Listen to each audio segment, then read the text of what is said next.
Welcome to the Yanks Go Yard podcast at an unorthodox time, Friday morning, 11 a.m., because the New York Yankees signed Carlos Rodon. The left-hander is going to be Garrett Cole's number 2 for the next 6 years, not 7 like he was demanding, not $30 million a year. They looked Scott Boras in the eye for like a week, and in the most obvious pairing of all time, people got him to reduce his demands. They did it. Now, this is a good deal for Rodon. This is a guy who was non-tendered by the White Sox after the 2020 season, had to sign a 1-year, $3 million deal to build his value back up.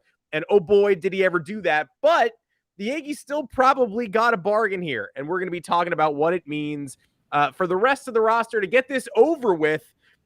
It seemed fair to say Hal Steinbrenner would be done after Judge. Now it seems fair to say he's going to be done after Rodon, but based on the breadcrumbs, actually, maybe not. Is this the best rotation in baseball?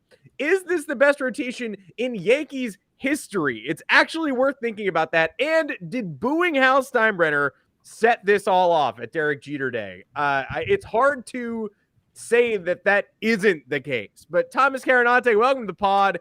Man, that was a tough week of Jack Curry tweeting the Yankees were interested in Rodon.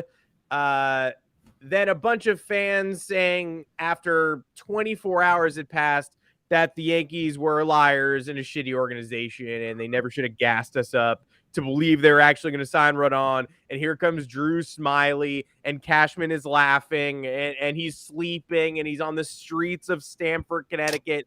And then another day goes by, and it's like, oh, the Twins are going to outbid us. I can't believe they waited to do Rodon until after the Correa signing, because now the Twins have all this money. And, of course, the Yankees are going to lose a bidding war to the Twins, a team that Carlos Rodon does not want to go to. Meanwhile, there are videos of him singing New York, New York at his pre-draft Team USA video. He said to CeCe Sabathia last year when CeCe said, you'd be good in the Bronx, there's still time. There was still time. He wanted to go here. And the Yankees outbid the Twins, and they got the job done. So I would like an apology from all of Twitter now. That would be great.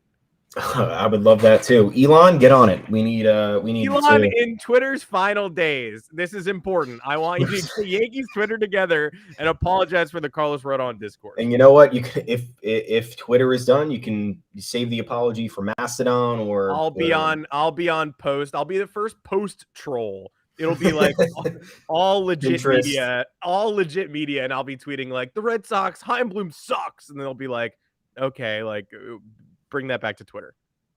Oh yeah. The funniest thing about this deal that we didn't talk about yet is Scott Boras, per Red Sox beat writers, wrapped up this deal at Fenway Park after Masataka Yoshida's introductory press conference in Boston. So eating Red Sox food, having a little ice cream from the ice cream machine, just texting back and forth with Hal. Yeah. Fenway Frank, maybe meatball on a cone, but then I heard meatball on a cone is no longer at Fenway, which is a travesty because that was like the best concession they had. Anyway, this was exactly what we were expecting. We said it was going to take time. We said it was going to be between 5 and 7 years with an elevated AAV. I think you could call this quote a bargain based on what the initial demands were. 7 years, over 200 million, 30 million AAV. It's a 27 million AAV. It's a 6-year deal. There's a no trade clause. It's $162 million. I think this is a fine deal. This is what big market teams have to do. Do I think it's the biggest bargain of all time? Not at all. I think Scott Boras set the bar really high to get what he actually wanted. Carlos Rodon, I love him. I've wanted him on this team for 2 years now. Still a lot of question marks with health. Still a lot of question marks with longevity. He's seemingly hitting his stride right now at his age 28, 29 and going into age 30 season. So back-to-back All-Star, back-to-back top 6 Cy Young finisher. You take that any day of the week. So we are thrilled that this deal got done. We knew it was going to take time. It was a nuanced free agency case with the question marks around him, with the agent representing him, with the market that he had. The Giants clearly took themselves out of this race after they had signed Minaya and Ross Stripling, as we had talked about yesterday. So once that happened and the buzz was still in the Yankees' favor based on what everybody was talking about, You knew it was just they needed to hammer out some details. They needed to know who was truly in the race, and they knew how much they would have to outbid them by. What was that report that just came out? The Twins offered 5 for 140, which would have been a higher AAV. Clearly, he wanted a little bit more security. He got an extra year for $22 million, which brought the AAV down, but he's a New York Yankee, which I think weighs much greater in that decision making because the Twins lost their best player. They still have many other question marks across that roster. They were unable to make the playoffs last year despite a number of moves that would have suggested they could have competed better in a very weak AL Central. So I never took the Twins seriously as a contender there. I know sometimes we get into these discussions, right, where it's like, well, it's a Boris client. The destination doesn't really matter because they just want the most money. They want to set the market. They want to, like Chris Bryant signing with the Rockies. It's like, why did that even happen? Sad. Chris Bryant wanted to sign with the Rockies. Did he really? No, he wanted a shitload of money and he got it. But Rodon clearly wanted to be here based on all of the previous video clippings we've seen, words that he has said, his hatred for the Astros, which is amazing. So last night was a great feeling. Was I over the moon? Not really, because I had a weird feeling it was always going to happen, but I was just very glad it was across the finish line. And I'm glad we don't have to see babies on Twitter anymore talking about how this is the most frustrating free agency case in recent Yankees history that they've ever seen. Deal is done. It took maybe a total. I'll give you 2 weeks that this dragged out and really ruin your poor little lives. Doom scrolling through Twitter trying to figure out if you're going to get a really good pitcher or not. Grow up. I mean, you knew they were in on him, and you knew they were. You're right. It's not like a total shocker that the Carlos Rodon thing goes down, but it was a little bit surprising that what you're hoping for is it doesn't collapse at the finish line. You know he doesn't want to go to the Twins. You know he doesn't want to be a Twin. You know that if you see him having an introductory press conference with the Twins, that something went horribly wrong. That like Hal Steinbrenner caused Scott Boras to storm out of the room with some sort of lowball offer. Because the Twins are not outbidding the Yankees, and Rodon doesn't want the Twins. So if he's holding up a new Twins jersey and saying he can't wait to bring his trademark intensity to the Twin Cities, that means that like Steinbrenner insulted Boris's wife, and like it's going to be a Dodgers situation where they just never sign any of these clients again. Because 5 years, 140, yeah, it's respectable money from the Twins if that's real, and it seems to be the legitimate Twins offer. It's 1 year fewer than the Yankees offered, and it's less money, obviously, than the Yankees offered. So it's not like a deal to be laughed at. But again, it was outbid. The Yankees topped it. So people still yesterday were saying, yeah, I'm not worried that, the first offer from the Yankees, I don't want them bidding against themselves, obviously. But what I'm worried about is somewhere down the line, them just getting blown out of the water. And say what you will for the Yankees, and we will criticize them plenty, but that doesn't happen. When they really want a guy, they don't get blown out of the water. Or it's the Padres offering $414 million for Aaron Judge, and Judge saying, no, I want to continue my Yankees legacy. But people were giving examples of Manny Machado, Bryce Harper, Scherzer. The Yankees didn't talk to those people, which is embarrassing. It's embarrassing in a whole different way. They made personnel decisions to not take their meetings with those players seriously. But they didn't get blown out of the water. They didn't offer. And if they offered something absurd that the player would never even entertain. Unless Bryce Harper said, I'm not signing anywhere but the Yankees. The Yankees were like, great, 4-90. They give him the Xander Bogaerts extension. Then, yeah, sure. But you're giving me countless examples of the Yankees operating frustratingly in a different way, of them saying, we don't want to play in this end of the market. We don't want Carlos Correa. We're not interested in Manny Machado. That was really frustrating. That was the Yankees not using their full financial might. But saying for a week, we want Carlos Rodon, as you watch the challengers peel away like the outside of an onion, like, oh, there go the Giants. They just signed 2 starters. Oh, the Dodgers. Yeah, they just signed Noah Syndergaard. So I guess a short-term deal's off the table there. The Red Sox are interested. Well, no, they're not. Their beat writers are saying they're not. The Cardinals are. Well, Katie Woo, the Athletic, is saying they're not even looking. Then it's just down to the Twins and Yankees, and it's a staring contest. And congratulations to the Yankees for not getting this avoiding 7 years, getting the job done with Andrew Benintendi still on the table, which is like the weirdest part of this whole thing. And securing the player on a deal that makes some sense. It's not chump change. It's not another $300 million player, but it's not, it's more than Jameson Taillon is making. But would you rather have Carlos Rodon coming off 2 years where it seems like he's found it? Maybe his innings cap is something like 180, 170. Maybe you don't want to push him too far beyond that. I understand.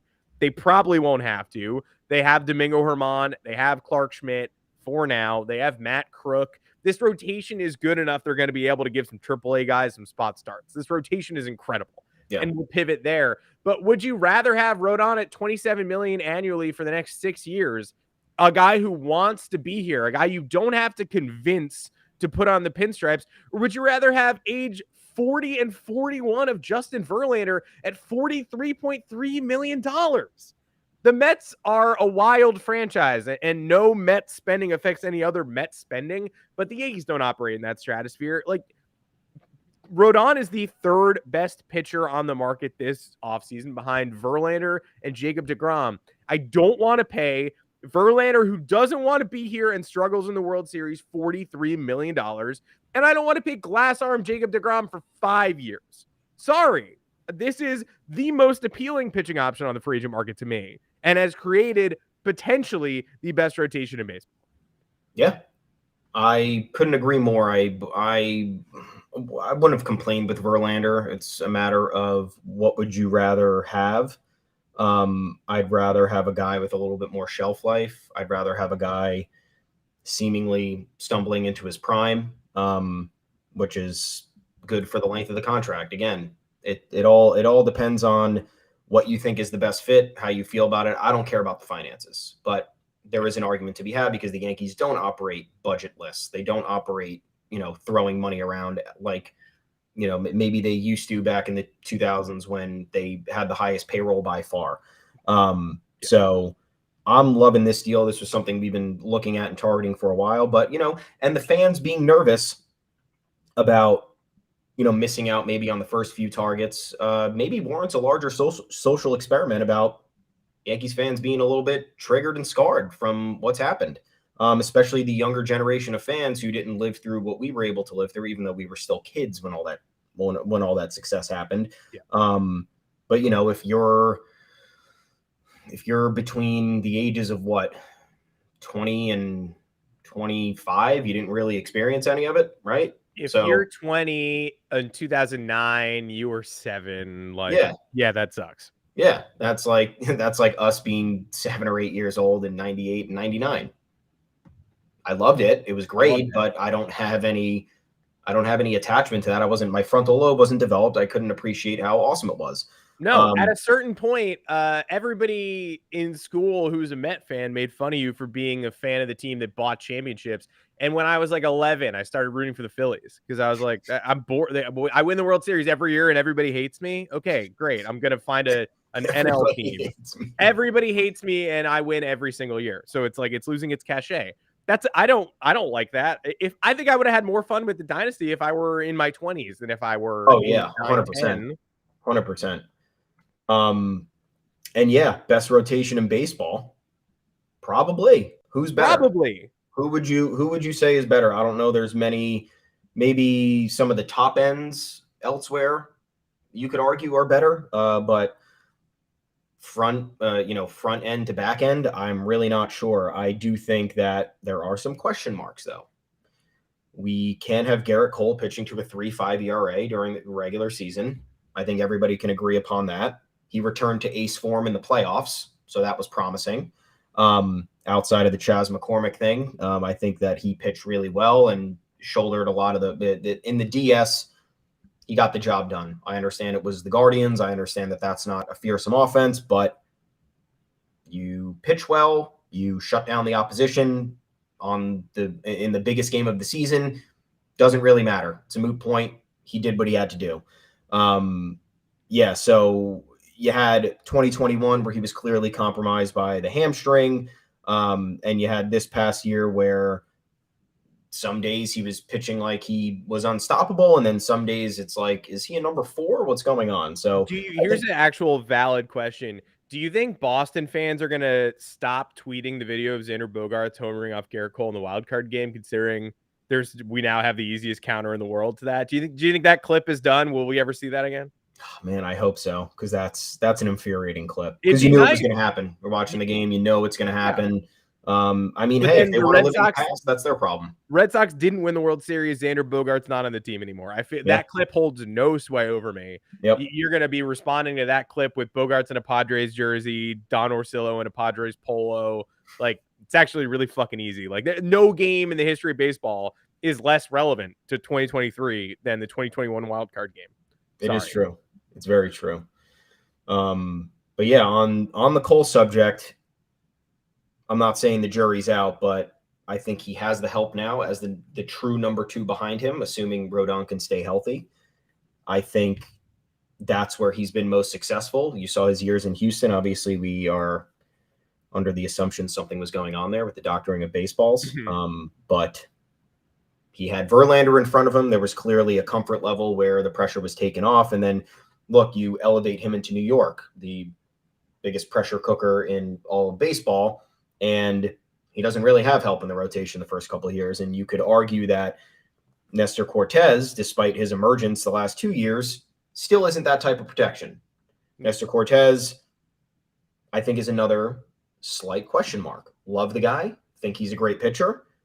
First year starting over 14 games was last year. First year pitching beyond 93 innings was last year. I hope for nothing but the best. I hope that this is a continuation of kind of like what Rodon's doing. He's found his stride. He's got past the injuries. He's gotten past, the mechanical issues and whatever, arsenal tweaks he was making. I'm optimistic, but you can't look at this and be, think it's fully ironclad at this point. There's still the questions about Garrett Cole and his blow up starts, which are problematic no matter how you look at it. Even though it's going to happen with your best pitcher, right? Not every game is going to be a quality start, but Cole typically gets knocked around by the Yankees' rivals, or we've seen at times where, it's kind of a must-win game where the Yankees need to get the job done and it just doesn't work out. So adding Rodon to the mix, I think, does a lot of things. Takes pressure off Cole, maybe takes pressure off Nestor, lengthens the rotation. So now you have Montas as a number 5, which I think is great. Crazy. It's great because this guy you believed he was a number 2 at the deadline last year. Clearly wasn't, based on his injuries or his affinity for pitching in a pitcher's ballpark in Oakland. You look at the splits, it's fairly obvious that played a giant role in his success. So you have him as the number 5, who you thought was a number 2. Great. You have Luis Severino, who could be a number 2 at his ceiling, isn't entirely healthy or doesn't like the Yankees. So you put him at number 3, number 4. Awesome stuff. Top to bottom, I think this is on paper the best rotation, has the easy potential to be the best rotation. You kick Domingo Germán out of that 5th spot. You have him as the roving spot starter, first guy out of the bullpen in the event one of the starters blows up and you need 3 to 5 innings from somebody. This is what we envisioned, right? When Brian Cashman said he was comfortable with going with Domingo Germán and Frankie Montas as the back end, you weren't happy hearing that. Now you have a situation where it's like, okay, we're going to utilize Domingo Germán properly. Hopefully he gets the run that he needs to be as successful as he could possibly be. And now the Yankees can just take care of business with this core top 4 who should be able to give you 27 plus starts per year, and have most of them be quality. And then you are striking fear into your top opponents, which is something the Yankees have had trouble doing over the last 5-6 years. And odds are pretty high. I think another important factor is you probably won't have to enter the trade deadline looking in the starting pitching market, which is a nightmare, which led to the Yankees overpaying for Montas last year, who is the most overqualified number 5 starter in baseball. And I say that as someone who's not even like a Montas fan. Like, I wanted him last summer because the rotation needed a splash. It's unbelievable that they acquired him and he basically affected the second half not at all. His shoulder was still barking. He reportedly felt healthy after his weird little playoff outing, which Aaron Boone said yesterday. Good for him. He was dreadful with the Yankees. He was terrible. But the pedigree is absolutely there, and the pressure is off. He is not the savior. He is not brought here to deliver long term. He's got 1 year in the Bronx. He is the number 5 starter. Go out and pitch to a 4 or a 3.8 ERA. Dominate some nights. Pitch like a 5 starter on others. Nobody is looking at you to buoy a playoff rotation. Nestor Cortez, you know how good it's going to feel to not have to go into 2023 being like, you don't understand. Nestor Cortez, it's a year and a half. It's 2021 and 22. The numbers are real. The underlying metrics are great. We don't even have to justify it anymore. He's the 4 starter.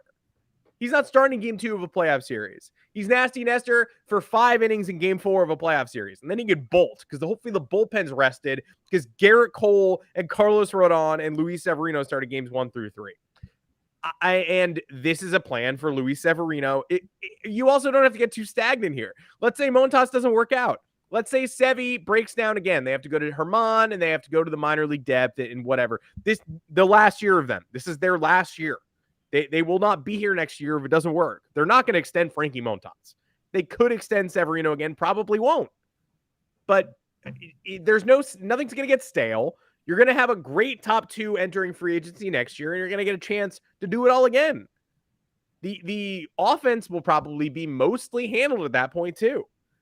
Because Judge is here, Rizzo is here, LeMahieu is here, Donaldson is gone, the middle infield prospects will be up. I don't think people are giving enough credit to the middle infield prospects.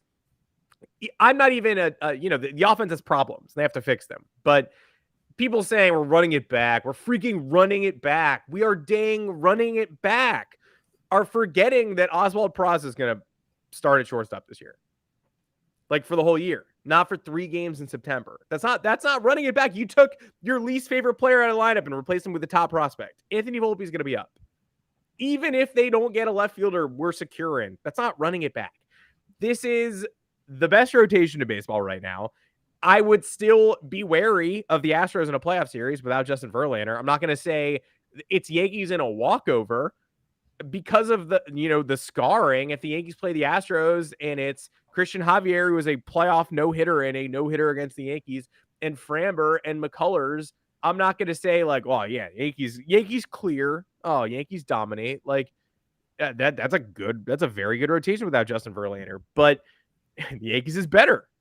I don't know if they're gonna triumph when the two sides butt heads, but I know the Yankees didn't have a chance to beat the Astros a month and a half ago, and now they do. So that's not enough. It's not security, but it's a big something. The previous best rotation in the history of the Yankees, many would say 2003. Clemens, Wells, Messina, Pettit, Jeff Weaver. That rotation had Jeff Weaver. This rotation has Frankie Montas. This one is better. We'll see. Before we leave, remember when Yankees fans chased away Aaron Judge and all prospective free agents by booing during the playoffs? Remember when Andy Martino said no one would want to come here because the fans were so aggressive? Booing Hal Steinbrenner on Derek Jeter Day in early September against the Rays may have changed this franchise's history. It spooked him into chasing Judge maybe a little bit harder than he wanted to. The preseason Judge offer of $200 million, not going to cut it. Spend an extra $160 million just about to retain him. Good job. Then Aaron Judge asked him, get me more. Can you get me more? He said, you think he wanted to? No. Especially because he didn't overwhelm Carlos Rodon and go 7 for 210. Great. Here you go. We need you. No. He nickeled and dimed. He talked him down, got him for 6-160, but he got him. And now, everybody on the after show yesterday, Jack Curry saying Andrew Benintendi's still on the table for the Yankees in left field, that he's got 5-year offers elsewhere and he hasn't signed yet. What does that say? It says that those offers aren't satisfactory, and it says that he's leaving the door open for the Yankees. Mark Feinsand just said this morning, I wouldn't be surprised if Andrew Benintendi re-signs with the Yankees. I would have been stunned to get Rodon and Benintendi. And the old Hal would not have gotten both. In addition to Judge, signing Benintendi, I don't see anyway, where that doesn't push them over that Steve Cohen tax threshold that he's refused to go over in the past. He should go over it. I'm not afraid for Hal here. I'm not saying like, ooh, be careful, don't go over that threshold, but he hasn't in the past, and signing Benintendi would definitely do that. And yet you still have people connecting the Yankees to Benintendi, who's seeking Yoshida's contract. And I don't think they'll pay him that, but to even be still connected to him is crazy. How did we get here? And was it all fans booing Hal Steinbrenner? Because it kind of feels like it was. It kind of does feel like it was, and it kind of feels like all of these dealings with Judge, with Rodon, with even the connection to Benintendi at this point is literally all Hal Steinbrenner. It's not Brian Cashman at all. I don't think there's really any debate for that too, because on what planet is an owner taking a phone call on vacation in Italy to tack on 1 year and an extra $40 million to a deal for the franchise player? The Pope told him to. Aaron Judge is one of our followers. We really need him in pinstripes. No, but seriously, like if Hal had tasked Cashman and said, you know what, we're going this high, here's what we're going to give him, there would have been no need for a phone call. But it's clear that Hal wanted to be involved in some of these dealings, whether it's optics or whether it's he's just like, you know what, time for me to kind of take control here. Cashman can do what Cashman does, but this is the big boy stuff. I have to kind of be involved in it, especially when we're talking money in the 40s and hundreds of millions. For the Rodon deal, you had the hints from Boris talking about how Hal is ready to spend. Who is telling Boris that Hal is ready to spend? It's not Brian Cashman. It's Hal Steinbrenner having a conversation with Scott Boris when he was making all the jokes at the winter meetings. So I think that there has been a pressure from the fan base. And I think that you could even say, was the booing the tipping point? Yeah, probably. But then you had the end of the year, the Yes Network, all those respectable people, Michael Kay, David Cohn, John Flaherty, all being very critical of the Yankees' decision-making, the Yankees' performance, everything in between. So it was evident that it reached a point. Should it have ever reached that point? It's an argument for another time. I would say no. But I think when it finally hit the fan and everybody was mad, because you have fans this mad after losing in the ALCS, it's pretty serious stuff. You miss the playoffs, like there's a reason to be pissed off if you miss the playoffs. There's a reason to be pissed off by losing the wild card game on the road against your most hated rival because you tied them in the standings and you blew 20 games earlier that year that were inexplicable, unacceptable. Now you have a situation where you get to the ALCS, you have a roster that's able to compete. Obviously, injuries took their toll, but injuries took their toll for the Astros too. Yankees get swept in an entirely different league than the Astros. The Astros are above and beyond. So Hal Steinbrenner looked at that and was like, fans are complaining, I think.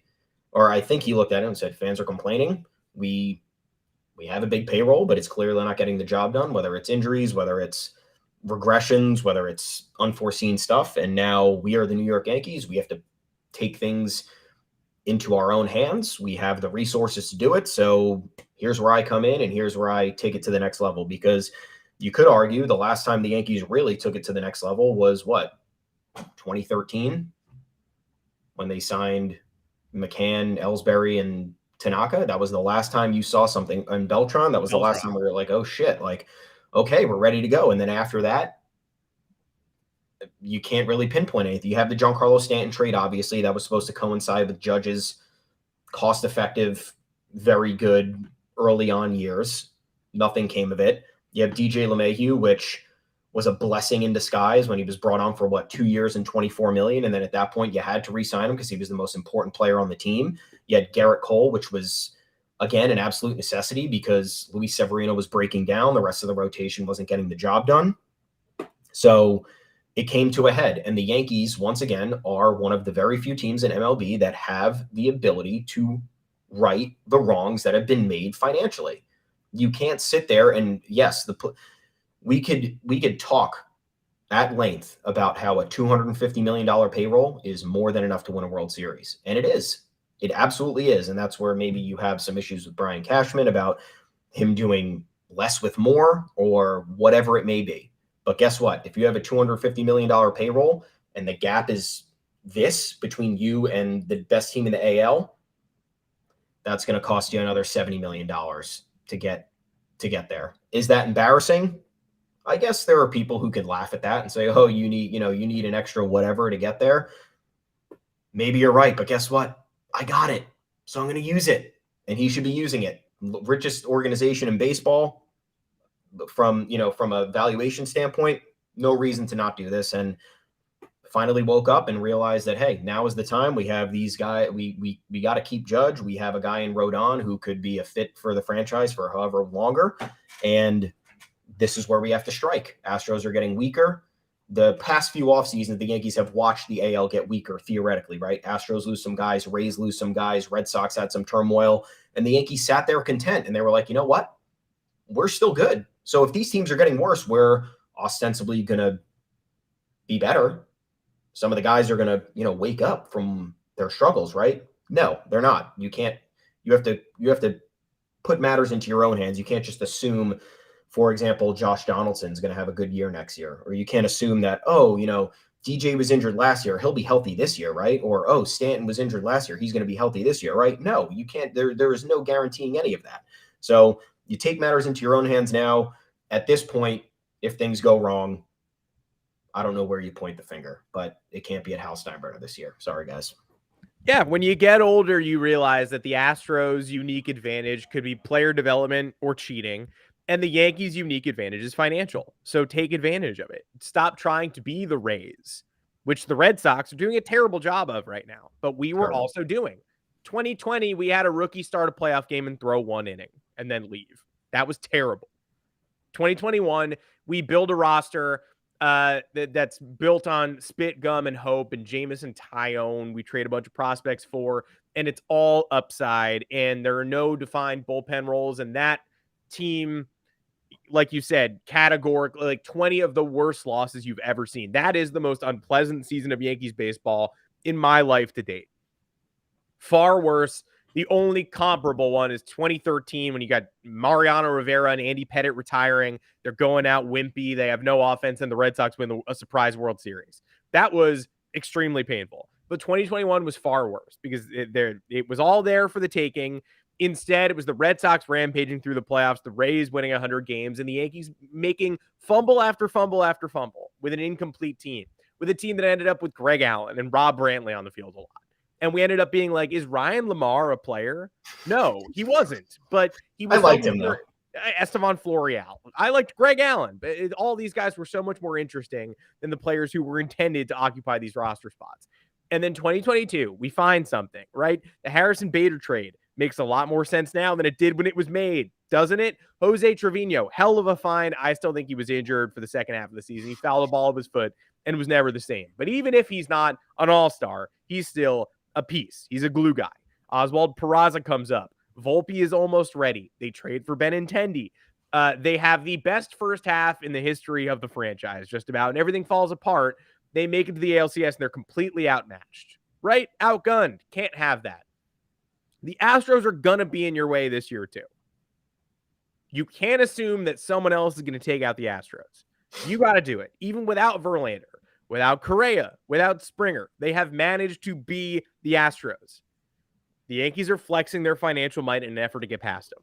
I can't guarantee they're going to, but again, like we said earlier, they had no chance a month and a half ago. Now they got a chance. It's all you can ask for. It's literally all you can ask for when you have the capability to do these things. Do you have to do it every year? No. Are we asking for a $300 million payroll every year? No. I mean, some idiots might be. There are idiots out there. Regular fans understand the stakes. They know that it's a business. They know that spending – how much does Steve Cohen owe in tax potentially? It's like $70 million. I mean, his payroll's like $357 million, and he owes up to $421, yeah. I've seen. Yeah, so we can all sit here and agree that that's not good business unless you have money to burn. Unless Steve Cohen's the Joker doing a head slide down a pyramid of money then guess what? You can do that. That's great. I don't think most teams can do that. I don't even think a team like the New York Yankees is necessarily super capable of doing that. I don't know, like they have few other assets, but like they're not worth $14 billion. They're not hedge fund managers. They manage the New York Yankees. They profit from the New York Yankees. I don't know what those numbers look like. I'm sure it's very healthy, but AC Milan money, I guess they're getting now, but but paying $50 to $70 million in tax every year is a dumb thing to do. It's also bad for the sport. It doesn't make any sense why that's the case.